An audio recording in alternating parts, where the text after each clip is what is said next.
Now this session mostly definitions.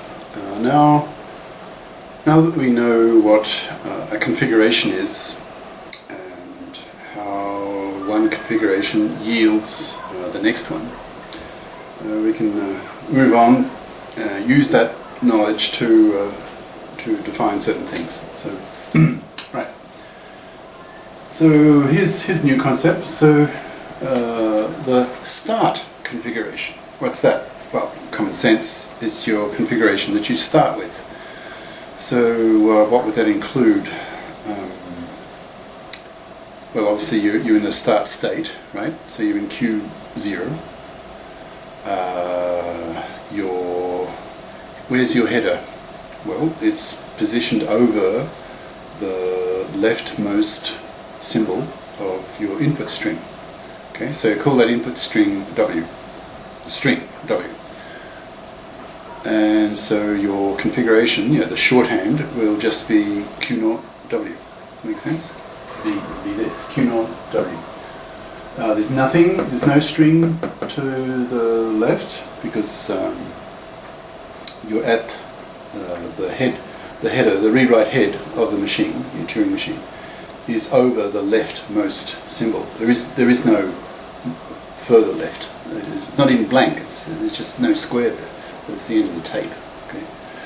So the string lies to the right, and the head is over. Remember the definition of the configuration.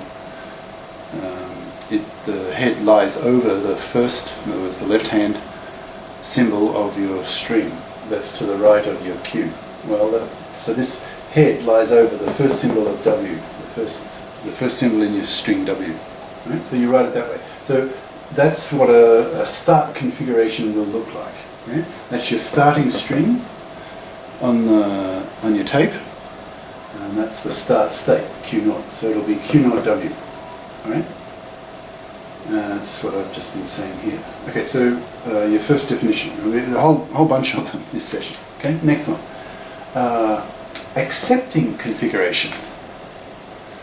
Well, again, it's sort of common sense. These labels have been well chosen. So obviously it's a configuration. So you have those 3 bits of information.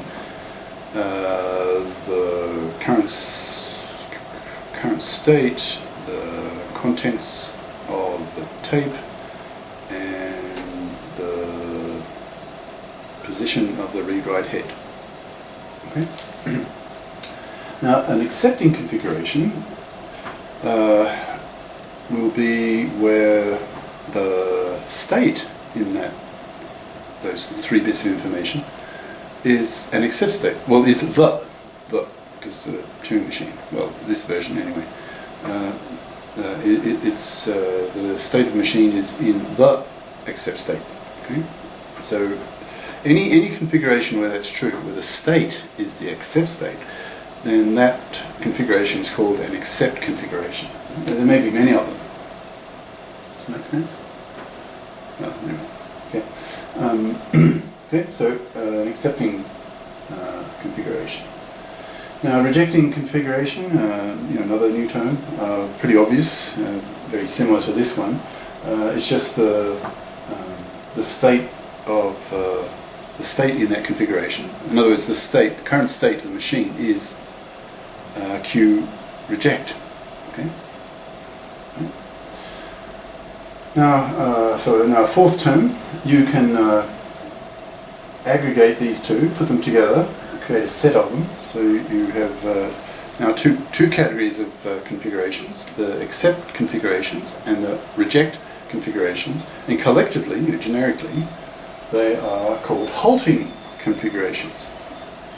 Now, why is that? Well, the way we've set up the Turing machine is the moment it transitions into an accept state, it halts.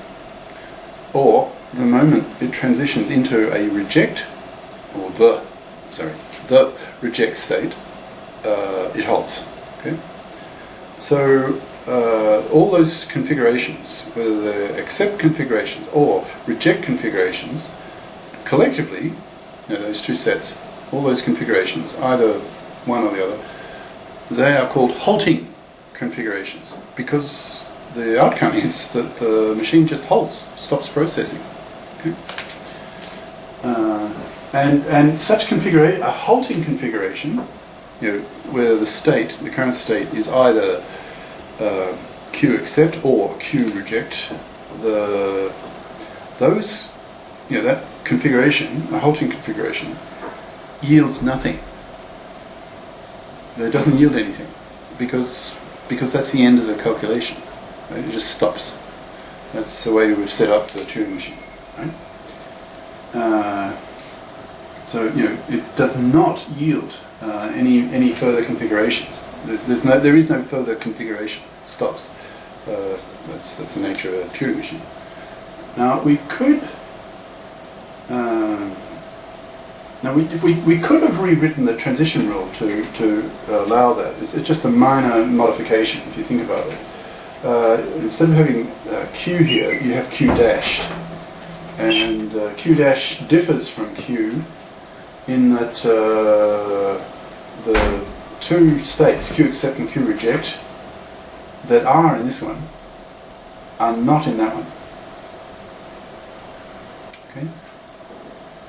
So if you are now think about what that means. So if you are currently in Q accept or Q reject, there's no rule that matches the left-hand side.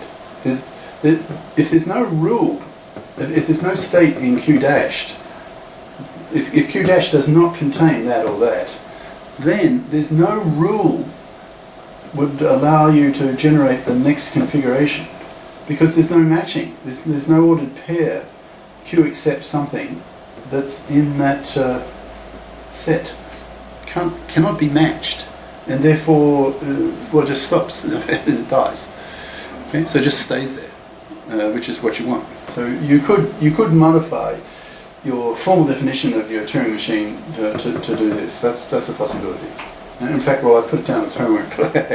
I've already given it to you. So sometimes I forget myself. Right. But anyway, think about that.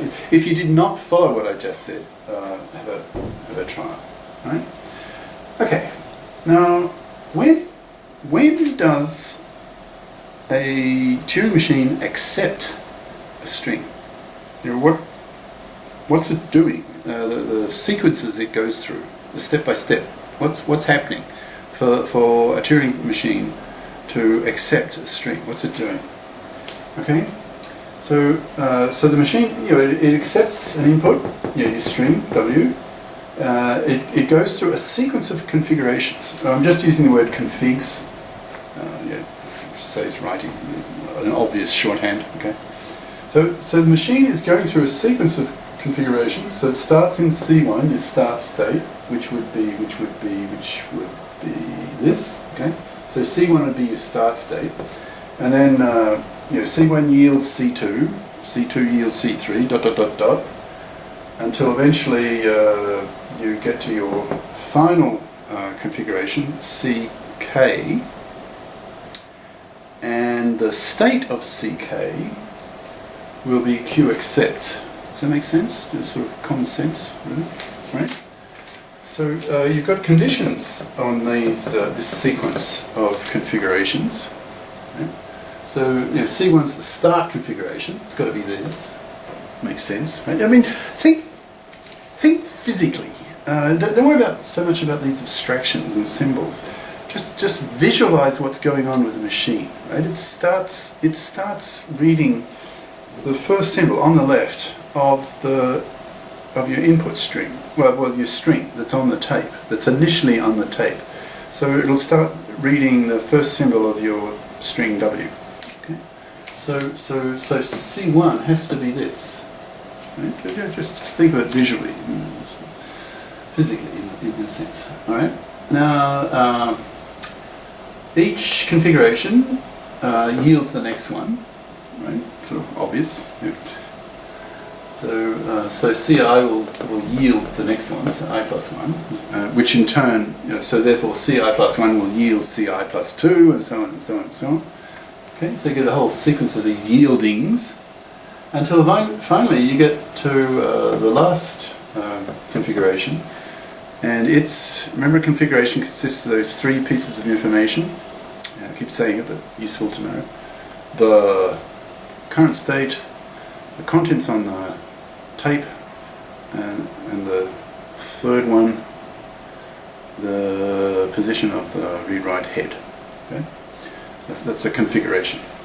And so the third one, the state, the first of those three pieces of information, will be that the state is QAccept. Right? And once that happens, the machine switches off. It's done its job. It stops. It, to use the technical term in context of Turing machines, it halts. H-A-L-T-S. It stops. It halts. Okay.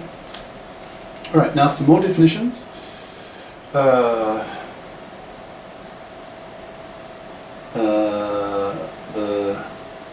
language of the machine. So you have this Turing machine M, with all its transition rules and states and everything. Okay. So you have this machine M, and you're now talking about the language of the machine. So the L of M. And what does that mean? Well, we've seen this sort of thing before in the context of finite automata and PDAs. It just means the set of strings. What is a language? A language is a set of strings. It's a simple definition.